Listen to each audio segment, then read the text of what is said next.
जय गुरुदेव। और देखिए, आज का जो वीडियो है वो आपके लिए बहुत ही ज्यादा महत्वपूर्ण है, क्योंकि आज इस वीडियो में मैं जो बात करूंगा वो मतंग वीर साधना के बारे में बात करूंगा। आपने नाम तो बहुत सुना होगा। और इस वीर की साधना कैसे की जाती है, क्या इसके बेनिफिट होते हैं, वो मैं आज आपको इस वीडियो के अंदर पूर्ण रूप से बताऊंगा। देखिए, मतंग वीर ये मातंगी साधना से संबंधित है, क्योंकि जो हमारे जो लोक मतलब कि एक तो साबर मंत्रों की संरचना हो गई, एक वैदिक की हो गई, और तो ज्यादातर तांत्रिक शास्त्र जो हैं और जो ग्रामीण साबर मंत्र हैं उनमें जो मतंग भूत इनको कहा गया है। मतंग वीर भी बोल देते हैं, मतंग भूत भी बोल देते हैं। ठीक है। और इनकी साधना बिल्कुल एकदम थोड़ी सी अलग है। ये साधना जो वास्तव में मुख्य रूप से किस लिए की जाती है, एक तो संकट और बाधाओं से मुक्ति, किसी भी प्रकार की शत्रु बाधा हो उसका निवारण के लिए ये साधना की जाती है। छिपे हुए रहस्यों को जानने के लिए, कि कोई रहस्य छिपा हुआ है तो ये बता देता है। और तीव्र सुरक्षा के लिए, अगर आपको लग रहा है कि भाई मुझे कोई दिक्कत होने वाली है या कोई ऐसी चीज है जो मुझ पर अटैक कर रही है, तो ये तीव्रता से आपकी सुरक्षा भी करता है। ठीक है। क्योंकि ये साबर मंत्र है और वीर साधना है, तो नॉर्मल सी बात है कि तीव्रता तो इसके अंदर होगी ही होगी। अब मैं यहां पर तुम्हें एक बात और बताऊं, कभी भी अगर आप कोई साबर मंत्र से वीर साधना सिद्ध कर लो या किसी भी मंत्र से वीर साधना अगर सिद्ध कर लो, तो कभी किसी का बुरा मत करना, ये ध्यान रखना। वरना कभी भी किसी का बुरा करने से कभी अपना भला नहीं होता, बुरा करने से बुरा ही होता है। ये चीज ध्यान रखना। मैं बार बार वीडियोज में समझाता हूं कि भाई बुरा मत करना किसी का भी। ठीक है। अब बात करते हैं कि साधना कैसे करनी है। देखिए, साधना जो है ये, इसका जो समय है रात्रि के 10 बजे के बाद। साधना किसी भी शनिवार को करें, किसी भी मंगलवार को करें, या फिर अमावस्या की रात्रि को, या किसी भी शुभ दिन में आप कर सकते हैं। ठीक है। लेकिन शुरुआत आपको साधना जो करनी है वो रात्रि में ही करनी है। एकांत कमरा हो या फिर कोई निर्जन प्राचीन कोई मंदिर हो, सिद्ध मंदिर हो, या फिर कोई नदी का किनारा हो, वहां पर यह साधना आप सिद्ध करें। घर में अगर आप कर रहे हैं तो एकांत रूम होना चाहिए, पूजा घर में आपको नहीं करनी है, जहां पर कोई प्रवेश ना करे ऐसी जगह होनी चाहिए। अगर बाहर साधना कर रहे हो फिर तो कोई बात ही नहीं है, फिर तो आप घर से अलग हो। इसमें जो दिशा है या तो दक्षिण मुखी होनी चाहिए आपकी, या पश्चिम मुखी, या तो पश्चिम की तरफ आपका मुख हो या फिर दक्षिण की तरफ आपका मुख हो। ठीक है। और वस्त्र इसमें काले रंग के आपको यूज करने हैं। काले रंग की धोती हो, कुर्ता पाजामा हो, कुछ भी हो, या फिर काली साड़ी। अगर स्त्रियां हैं, वो अगर साधना करना चाहती हैं तो काली साड़ी आप ले सकती हैं। काली साड़ी से ही आपको साधना करनी है। ठीक है। अब इसके लिए जो आपको सामग्री की आवश्यकता होगी वो मैं आपको बता रहा हूं।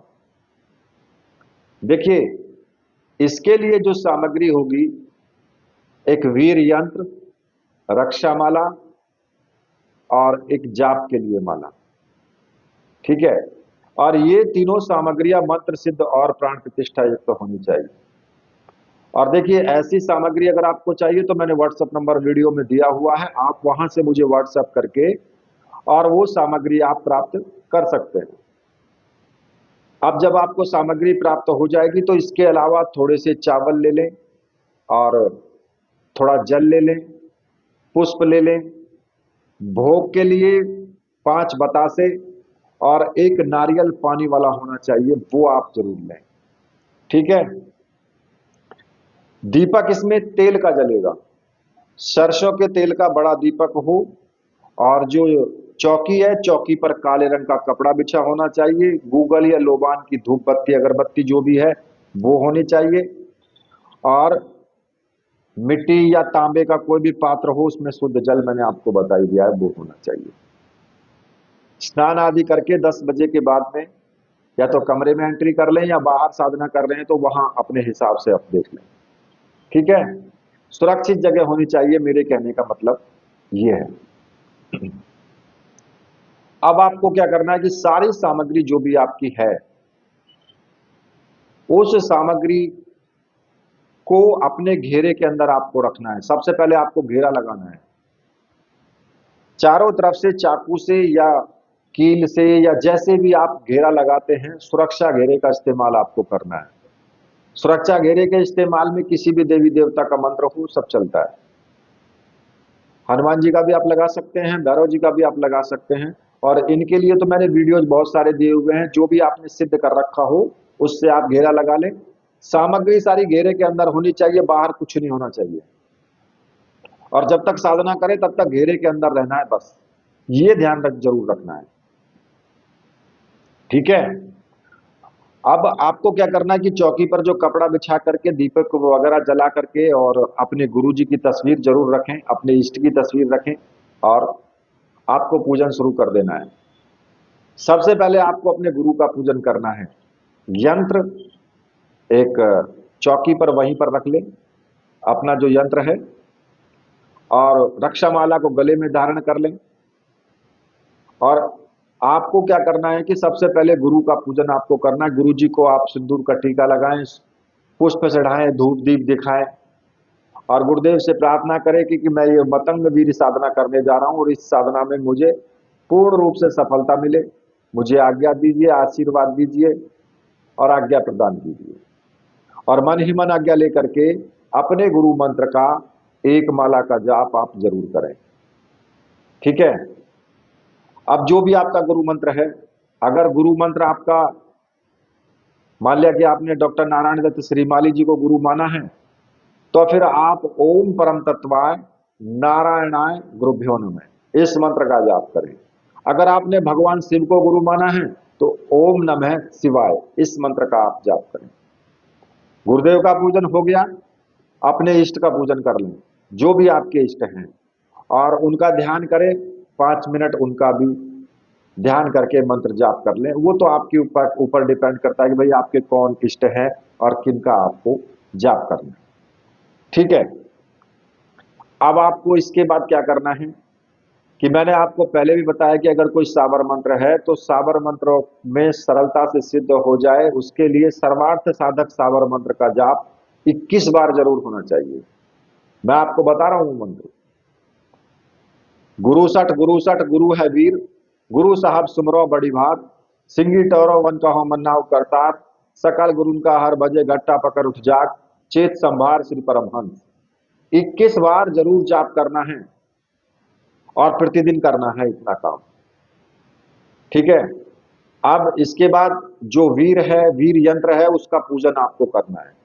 जैसे गुरु जी का पूजन किया है, उसके ऊपर टीका लगाएं सिंदूर से, और चावल चढ़ाएं, धूप दीप दिखाएं, पुष्प चढ़ाएं। और भोग के लिए तो आपको पता ही है कि आप, मैंने बताया था, 5 बतासे और 1 नारियल आपको रख देना है। ठीक है। और उस यंत्र का पूजन करने के बाद फिर आपको मंत्र जाप शुरू कर देना है। अब जो आपको मंत्र जपना है वो मैं आपको बता रहा हूं।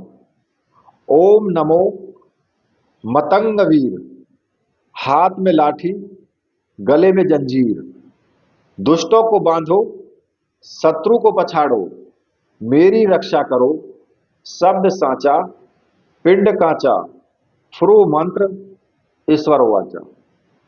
इस मंत्र का आपको 5 माला का जाप प्रतिदिन करना है। अब वो आपके ऊपर डिपेंड करता है कि आप 5 माला करें या 21 माला करें या 11 माला करें, वो तो आपके ऊपर डिपेंड है कि आप कितने दिन, कितने मतलब माला का आप जाप करना चाहते हैं। साधना आप 11 दिन 21 दिन आप कर सकते हैं, ठीक है। और जो जाप की माला है उसी से आपको मंत्र जाप करना है। ये तो पता ही है, रक्षा माला आपके गले में है। और मैं आपको बताऊं कि जो सावर मंत्र होते हैं हमेशा टूटी फूटी भाषा में होते हैं, जैसा है वैसा का वैसा ही आपको जपना है। उसमें आप अर्थ निकाल करके मीन में एक निकालना बंद कर देना, वो बिल्कुल मत निकालना, ठीक है। क्योंकि जैसा है वैसा ही जपो बस, सावर मंत्र का यही नियम है। और साधना करते टाइम आपको जो नियम फॉलो करने हैं, ब्रह्मचर्य विरत, जो आपको सबसे मेन इंपॉर्टेंट है वो ब्रह्मचर्य व्रत का है। ब्रह्मचर्य व्रत का पालन करना है आपको, मानसिक शारीरिक दोनों तरह से। और साधना के दिनों में अपने विचार, अपनी वाणी और कर्म से ब्रह्मचर्य व्रत का पूर्ण रूप से पालन होना चाहिए। निर्भीकता आपके अंदर होनी चाहिए। साधना के दौरान अगर अजीब अजीब आवाजें आए, आपको भारीपन महसूस हो, या कोई ऐसी चीज दिखाई दे कि जो विचलित करने वाली है, कोई भयानक अनुभव आ जाए, तो घेरे से बाहर बिल्कुल नहीं जाना है आपको। घेरे के अंदर ही आपको बैठे रहना है। जब तक घेरे के अंदर रहोगे तब तक कोई प्रॉब्लम आपको नहीं होने वाली है। घेरे से बाहर कदम रख दोगे तो भाई देखो कुछ भी हो सकता है, फिर इसमें कोई संशय नहीं है। लेकिन हाँ, अंदर से दमखम वाला दृढ़ आदमी हो, घेरे के अंदर बैठ करके साधना करने वाला हो, तो जरूर इस साधना में सफलता भी मिलेगी और सभी बाधाओं को पार भी वो करता रहेगा। आहार जो है आप सात्विक लें, बिल्कुल एकदम। लहसुन प्याज शराब मांस ये सब आपको नहीं खाना है। साधना के दिनों में आप इन सब चीजों को छोड़ दें। अनुभव अगर कुछ होते हैं तो किसी को बताना नहीं है। साधना कौन सी कर रहे हैं किसी को कुछ नहीं बताना है, सिर्फ साधना करते जाना है, ठीक है। यम नियम के जो सिद्धांत है उनका आप जितनी दृढ़ता से पालन करोगे उतनी ही साधना में कठिनाइयां कम आएंगी। ये सफलता का राज है, ठीक है। जितना आप साधना करते वक्त सोचोगे कि मैं वीर सिद्ध हो जाए, बस एक बार सिद्ध हो जाए, फिर पड़ोसी को देखना है इसने बड़ा तंग करा मैं, अब वीर कहां सिद्ध होगा?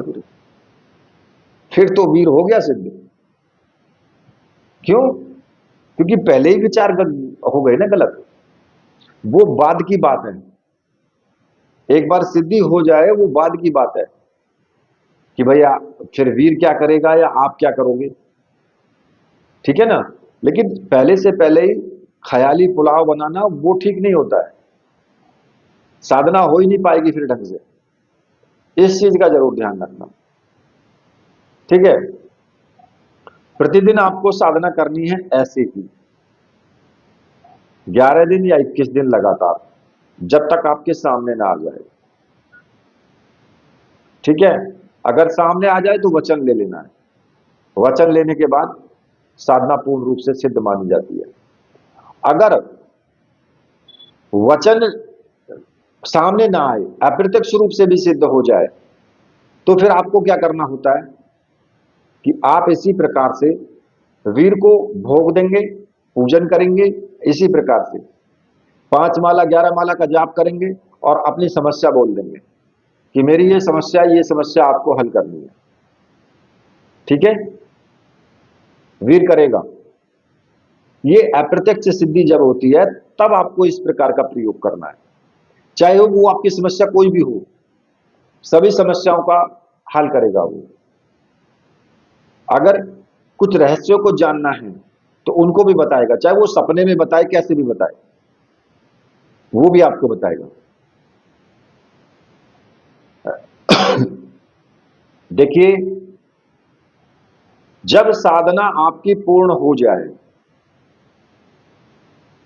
तो फिर आपको क्या करना है, जो आप भोग है आपका, अपना नारियल जो है वहां पर, जो बतासे हैं भाई, उनको तो आप रोज अपने कहीं पर भी रख दें, उनको चिड़िया खा जाए, चींटियां खा लें, तो कोई दिक्कत नहीं है, उनको तो आप रख सकते हो। लेकिन जो नारियल है, नारियल सबसे लास्ट में आपको उस नारियल को छिपा करके ले जाना है, कहीं भी एकांत स्थान में जहां पर पीपल का पेड़ हो, उस पेड़ के नीचे रख देना है, और वहां रख करके आप वहां से वापस चले आए जब साधना आपकी पूर्ण हो जाए। ये तब की बात कर रहा हूं मैं, ठीक है। इतने वो नारियल पूजा घर में ही रहे, जहां आप पूजा कर रहे हो वहीं पर रहे।